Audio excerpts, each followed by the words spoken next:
आज हम बात करेंगे हिप जॉइंट के पास एसिटैबुलम बोन जो सॉकेट होती है हिप जॉइंट की जिसमें हिप जॉइंट फिट होता है, उसके अंदर होने वाले फ्रैक्चर के बारे में।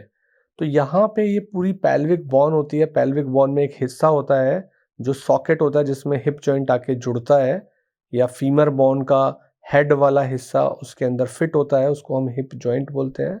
तो हम हिप जॉइंट जो बन रहा है उसमें सिर्फ एसिटैबुलम के फ्रैक्चर की बात करेंगे, उस सॉकेट के फ्रैक्चर की बात करेंगे। तो ये जो जॉइंट होता है इसमें नीचे से फीमर बोन होती है, थाई बोन को फीमर बोलते हैं।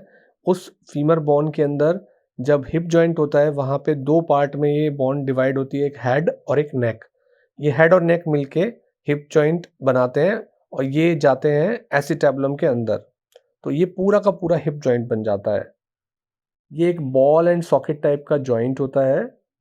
एसिटैबुलम को अगर हम देखेंगे तो ये एक तरीके की राउंड स्ट्रक्चर होती है जिसके अंदर कार्टिलेज की कवरिंग होती है और ये हिप जॉइंट बनाने में मदद करती है। इसके बाहर की तरफ एक सॉफ्ट टिश्यू कवरिंग होती है जिसको हम लैब्रम बोलते हैं। इस फ्रैक्चर को देखने और समझने के लिए इसकी बोन को देखना समझना इम्पॉर्टेंट है कि एसिटैबुलम की वॉल कैसी होती है, एंटीरियर वॉल होती है, पोस्टीरियर वॉल होती है, सुपीरियर वॉल होती है। फिर इसे हम कॉलम की तरह भी देखते हैं, पूरी पूरी बोन जो होती है वो कॉलम की फॉर्म में भी होती है, एंटीरियर कॉलम और पोस्टीरियर कॉलम। क्योंकि इस फ्रैक्चर को समझने के लिए इन सारी टर्मिनोलॉजी का समझना ज़रूरी होता है। पीछे की तरफ एक शाटिक नर्व होती है जो इसी एसिटैबुलम के पीछे चलती है। इसको जानना इसलिए ज़रूरी होता है कि कई सारे एसिटैबुलम के फ्रैक्चर में इस नर्व के ऊपर असर पड़ने का डर रहता है, इंजरी होने का डर रहता है और उसके बाद में पैर की ताकत जाने का डर रहता है। तो नॉर्मली जभी भी ये फ्रैक्चर होते हैं, कोई ना कोई सिग्निफिकेंट इंजरी होती है, गिरने की या ट्रॉमा की, चोट लगने की। अब इसके अलग-अलग फ्रैक्चर की बात करते हैं। जैसे कि हमने बात की थी कि इसकी जो रिंग शेप स्ट्रक्चर है उसकी एक एंटीरियर वॉल है। एंटीरियर वॉल में फ्रैक्चर हो जाए तो हम उसको समझ सकते हैं। उस वॉल के साथ-साथ पूरा कॉलम होता है जो नीचे इस्चियम बोन से ऊपर इलियक बोन तक जाता है और एसिटैबुलम के थ्रू जाता है। उसको हम एंटीरियर कॉलम फ्रैक्चर बोलते हैं। उसके साथ-साथ पोस्टीरियर वॉल का फ्रैक्चर हो जाता है या नीचे इलियक बोन से ऊपर तक शैटिक नॉच तक पोस्टीरियर कॉलम होता है, या ट्रांसवर्स फ्रैक्चर्स हो सकते हैं, अलग-अलग शेप के फ्रैक्चर्स हो सकते हैं जो अलग-अलग कॉन्फ़िगरेशन में होते हैं, या दोनों के दोनों कॉलम के अंदर भी फ्रैक्चर्स हो सकते हैं। तो इसके डायग्राम या इसकी स्ट्रक्चर को देख के इस चीज़ को समझा जा सकता है कि कौन-सी इंजरी है। जो पोस्टीरियर वॉल की इंजरी होती है वो बहुत कॉमन होती है।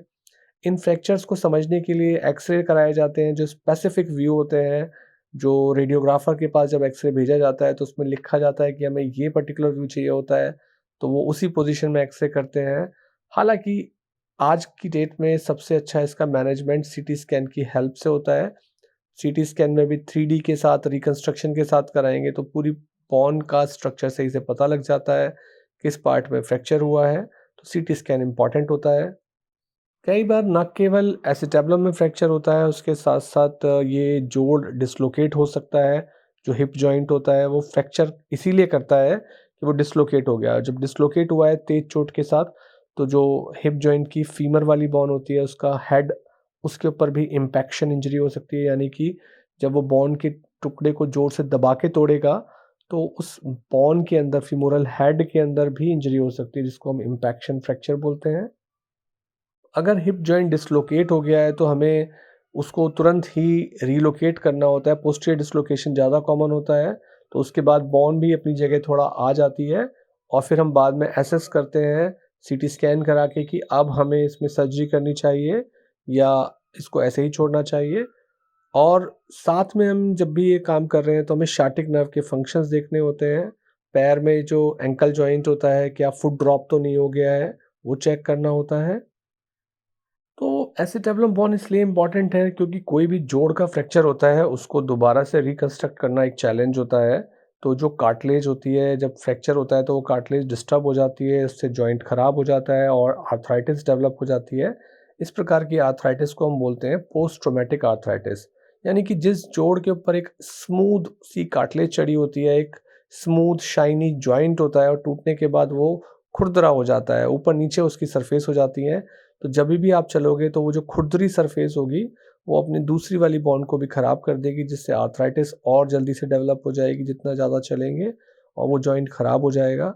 तो इसलिए यहाँ पे ऐसे केसेज़ में बाद में हिप रिप्लेसमेंट की आवश्यकता पड़ती है।